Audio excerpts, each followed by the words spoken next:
ప్రభునందు ప్రియమైన దేవుని పిల్లలారా, ఈరోజు మరి రాజేష్ కల్పన 6 నెలలు గడిచి అన్నప్రసన్న కార్యక్రమం ద్వారా ఈ ప్రాంతానికి విలువైన సంగతులు చెప్పించాలన్న ఆలోచనతో దైవ సేవకుల్ని ఈ ప్రాంతానికి రప్పించారు.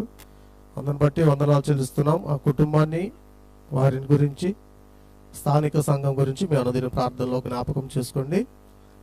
కొద్ది నిమిషాలు దేవుని వాక్యాన్ని మనం ధ్యానించుకుందాం ప్రియులారా. ఎందుకంటే ఈరోజు సకల జీవరాశులలో అతి ప్రాముఖ్యమైనది, అతి శ్రేష్టమైనది మానవ జన్మ. ఈ జన్మను గురించి, ఈ దేవుని గురించి, అంటే ఈ జన్మను గురించి కూడా మరచిపోయిన మనుషులు ఈ భూమి మీద 99% ఏమండి ఈ జన్మ యొక్క పరమార్థం ఏంటో తెలియక బ్రతుకుతున్నారు. అంటే ఎందుకు మనకు పిల్లల్నిచ్చాడు దేవుడు అనే ఆలోచన ఈరోజు తల్లిదండ్రులకు లేకపోవటం చాలా విచారకరమైనది. ఎందుకంటే ఈ లోకాన్ని పరిచయం చేస్తున్నప్పుడు తల్లి గర్భం ద్వారా ఈ భూమి మీదకి వచ్చిన మానవ జన్మను దేవుణ్ణి మర్చిపోయేలాగా చేస్తున్నవి ఈ లోక స్నేహాలు కావచ్చు, లోక ఆశలు కావచ్చు. ఎందుకంటే దేవుని యొక్క ఈ సృష్టిలో, ఈ నిర్మాణంలో మనల్ని తల్లి గర్భంలో చేసిన నిర్మాణం చాలా ఆశ్చర్యకరమైనది, అపురూపమైనది. దానికి మనం సహాయం చేశాడు దేవుడు. మనల్ని ఈ భూమి మీదకి రావడానికి ఆయన చేసిన సహాయం ఏంటో మనం యెషయా గ్రంథం 44వ అధ్యాయం 2వ వచనంలో మీరు గమనిస్తే అక్కడ దేవుడు అద్భుతమైన మాట అక్కడ రాయటం మనకి తెలుస్తుంది. చూడండి, యెషయా గ్రంథము 44వ అధ్యాయం 2వ వచనంలో, నిన్ను సృష్టించి గర్భములో నిన్ను నిర్మించి నీకు సహాయము చేయువాడైన యెహోవా అంటున్నాడు. అంటే నిన్ను సృష్టించి గర్భములో నీ నిర్మాణం, అవయవాల నిర్మాణం ఎలా చేయాలో నీ నిర్మాణాన్ని చేసి నీకు సహాయం, అంటే తల్లి గర్భములో 9 నెలలు మనం జీవిస్తాం కదండి. 9 నెలలు గర్భవాసి అంటారు, అంతే కదా, నివాసం చేస్తున్నాం అక్కడ. అంటే ఈ జన్మ, అంటే ఈరోజు పిల్లలు లేని వాళ్ళు చాలా మంది ఉన్నారు. ఈరోజు తల్లిదండ్రులుగా వివాహం అయిపోయిన తర్వాత పిల్లలు లేని వాళ్ళు చాలా మంది ఉన్నారు.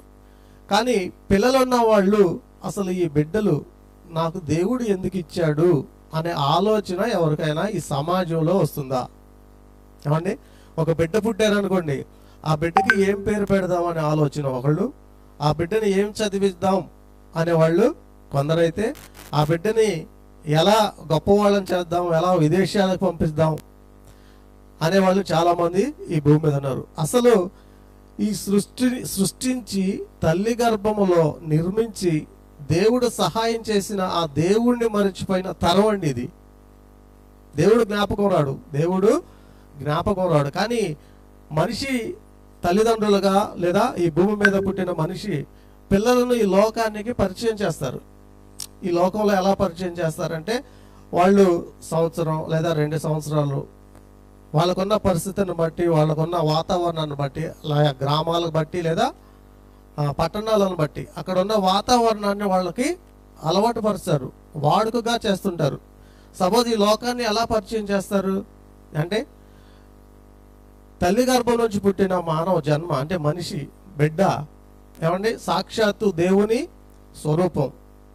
ఈ స్వరూపాన్ని లోకానికి ఎలా పరిచయం చేస్తారంటే ఎక్కువ ప్రాధాన్యత ఇస్తారు. చూడండి, అంటే దేవుడు అనేది జ్ఞాపకం లేకుండా ఎక్కువగా ఈ లోకాన్ని ఎలా పరిచయం చేస్తారంటే, మనందరికి తెలుసు కదా, 6 నెలలకి లేదా చెవులు కుట్టించాలి అంటే లోకాన్ని ఎలా పరిచయం చేస్తాం? ఈ చెవులు కుట్టే కార్యక్రమాన్ని ఎలా పరిచయం చేస్తామంటే, వాళ్ళకి ఏ అలవాటు లేదు, వాళ్ళు అసలు అడగరు.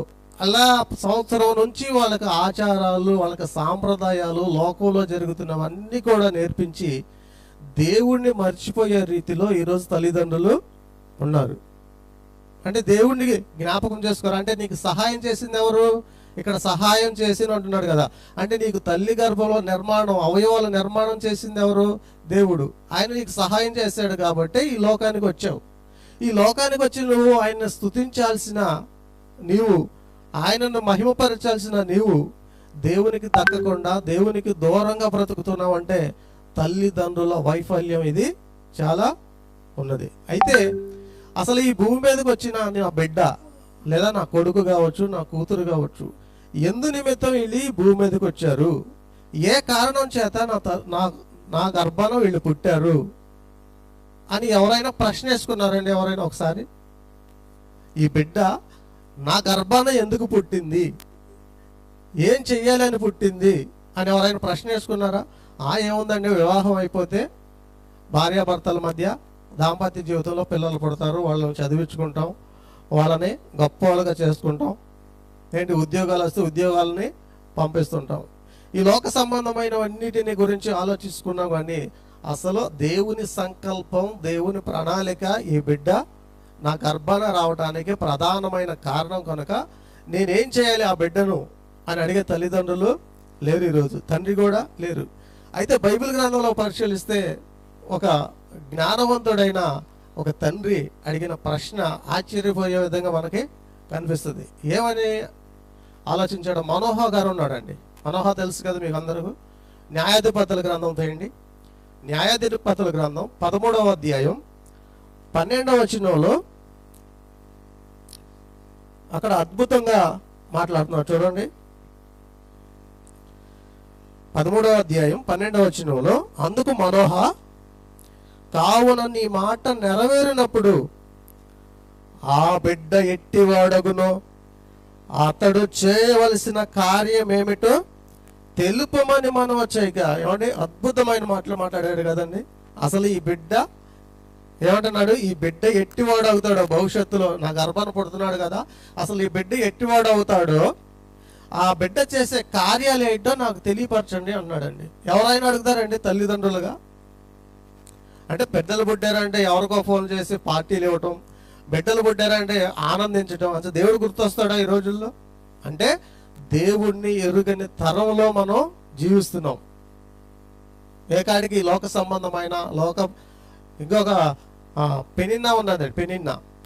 పెనిన్నా అద్భుతంగా ప్రార్థన చేసింది కదా.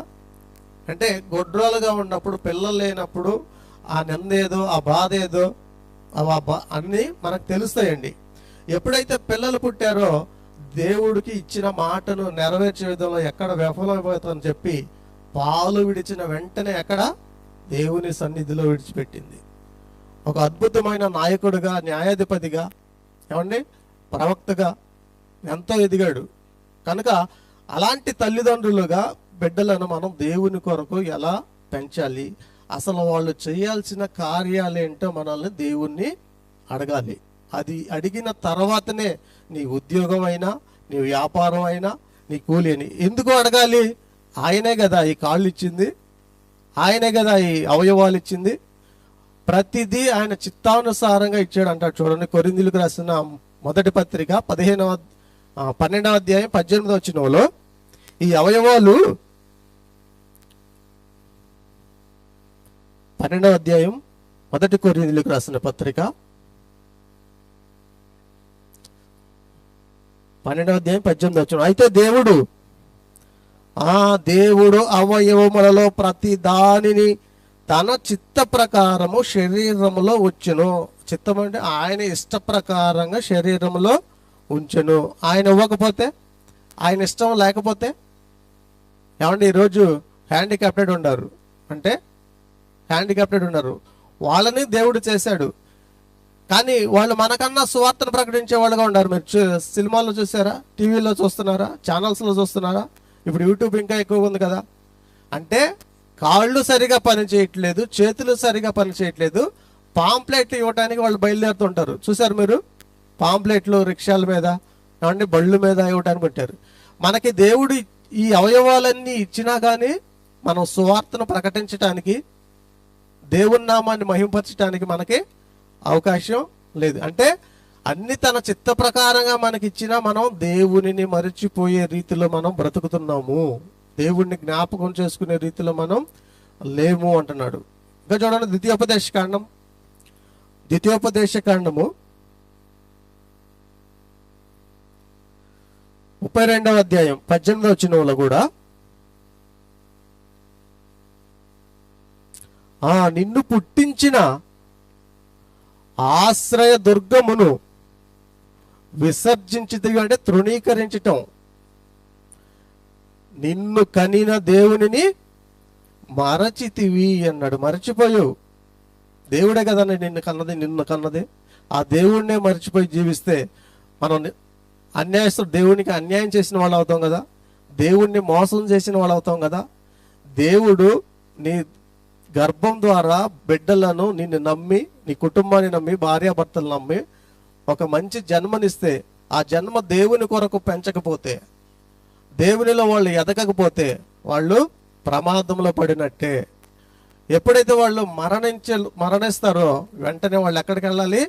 నరకానికి వెళ్తారు. అతి భయంకరమైన స్థలమే నరకం. అంటే ఈ భూమి మీద ఎన్నో జాగ్రత్తలు చెప్తాం. వాళ్ళు చదువులకు వెళ్తున్నారు అనుకోండి, బండి మీద జాగ్రత్త నాయన అంటాం. లేదా ఎక్కడైనా రోడ్డు త్రవ్వేవారు అనుకోండి, అక్కడ టేక్ డైవర్షన్ ఉంటుంది, ఆ రూట్లో వెళ్ళకు ఇటు వెళ్ళు, ఆ జాగ్రత్తలు చెప్తాం.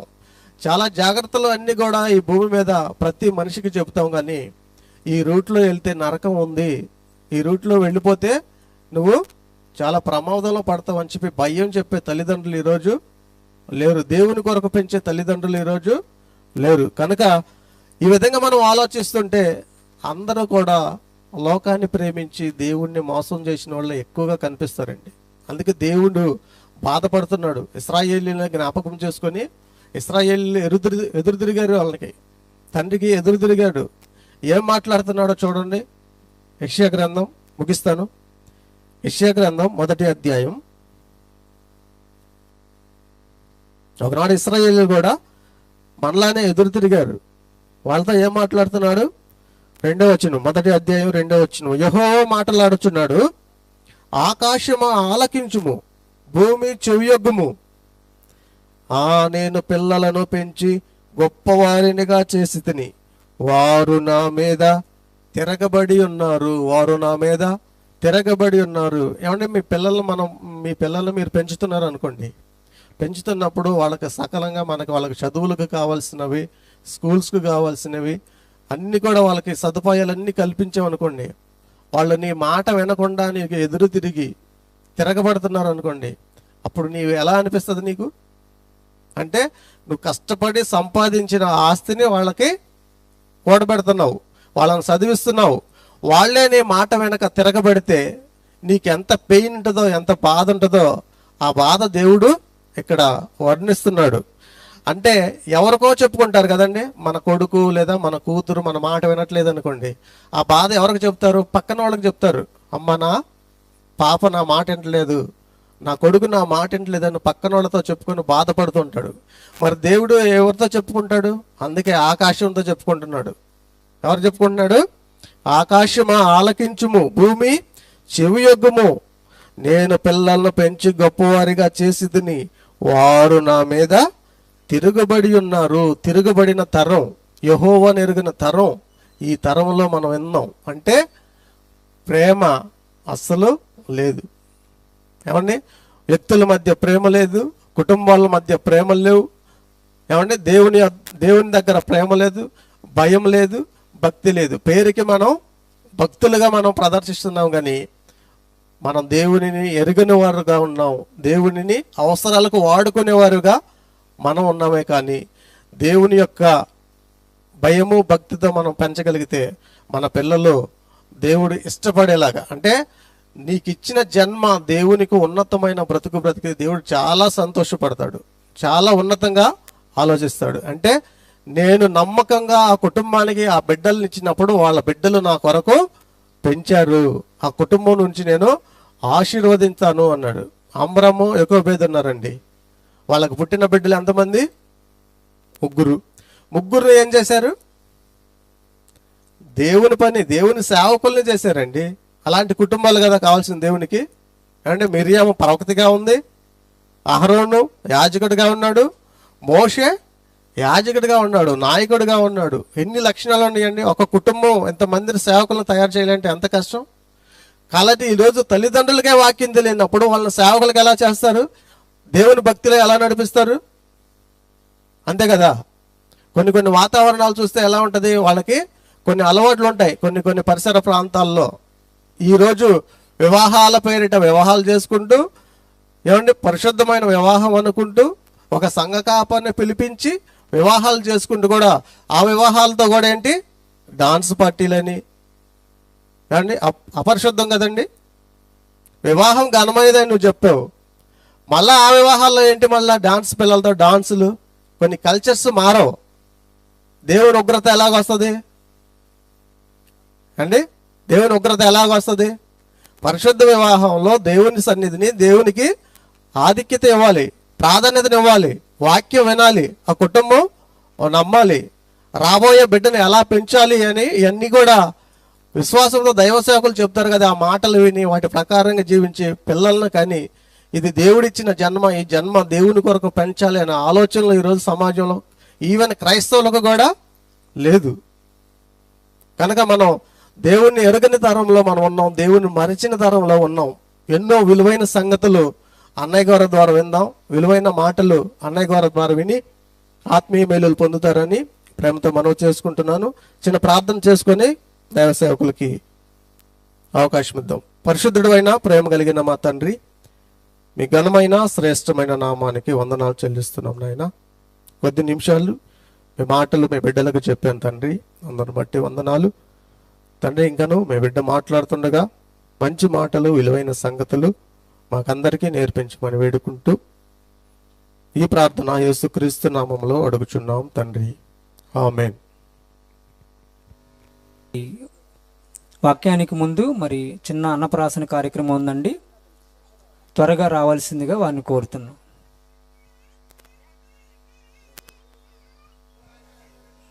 ప్రార్థన చేసి పాపకు ఆహారం తినిపిద్దాం.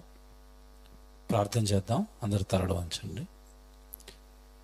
ప్రేమ కలిగిన పరలోకపు తండ్రి, మీ పిల్లలైన మీ కుటుంబం తండ్రి, తమ్ముడు రాజేష్, చెల్లి కల్పన, బిడ్డలిద్దరిని ప్రేమించి మీరిచ్చిన గర్భఫలం చిన్న కుమార్తె 6 నెలలు తండ్రి బిడ్డను భూమి మీదకి తీసుకుని వచ్చి క్షేమంగా కాపాడి తండ్రి, మంచి తల్లిదండ్రుల సమక్షంలో బిడ్డకు జన్మనిచ్చి మీకు లోబడి మీరు చేసిన ప్రతి మేలును కృతజ్ఞతగా మీకు చెల్లిస్తూ మీ వాక్యంలో పెరుగుతున్న కుటుంబంలో కుమార్తెకు జన్మనిచ్చారు. బిడ్డకు తండ్రి ఈరోజు మొదటిసారి ఆహారాన్ని తినిపిస్తున్నాము. ఇది మొదలుకొని బిడ్డ శక్తిని పొంది, బలాన్ని పొంది, పెరిగి పెద్దదై తండ్రి మీకు మహిమ తెచ్చే మంచి కుమార్తెగా దీవించమని ప్రార్థిస్తూ, కుటుంబాన్ని, బిడ్డను జ్ఞాపకం చేసుకొని మరింతగా దీవించమని అర్థిస్తూ, క్రీస్తు వారి పరిశుద్ధమైన నామంలో ఈ ప్రార్థన అడుగుచున్నాము తండ్రి, ఆమేన్.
కాదిది నిజమేది